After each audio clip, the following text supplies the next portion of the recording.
Chers frères et sœurs en Christ, bonjour. En ce dimanche après Noël, nous fêtons la Sainte Famille de Jésus, Marie et Joseph. Cette famille nous est présentée comme modèle pour toutes les familles. Le message qui provient de la Sainte Famille est d'abord un message de foi. Dans la vie familiale de Marie et Joseph, Dieu est au centre. Il l'est en la personne de Jésus. La famille de Nazareth est sainte parce qu'elle est centrée sur la personne de Jésus.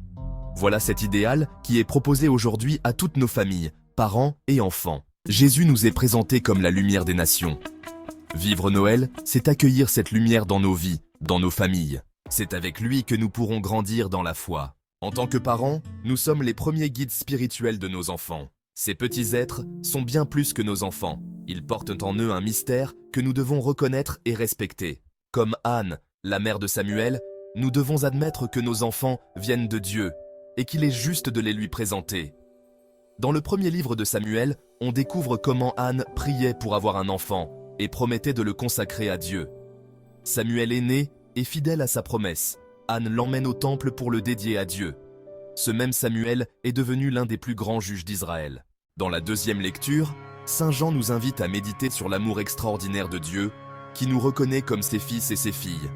En réponse, nous sommes appelés à vivre selon les préceptes de l'Évangile. Dans notre passage évangélique de Saint Luc, nous retrouvons l'histoire de Jésus retrouvé dans le temple.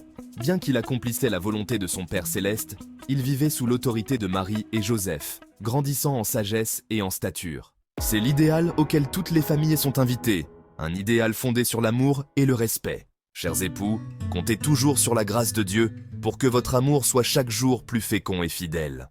Confions à Marie, reine et mère de la famille, toutes les familles du monde. Qu'elle puisse vivre dans la foi, dans la concorde, dans l'aide réciproque. Que Marie nous aide à accueillir la parole de son Fils et à faire tout ce qu'il nous dira. N'oubliez pas, dans la vie familiale de Marie et Joseph, Dieu est au centre. Il l'est en la personne de Jésus. Et nous devons faire pareil. Nous sommes à la fin de notre méditation. Si vous avez aimé cette vidéo, n'hésitez pas à la liker et à vous abonner pour ne rien manquer.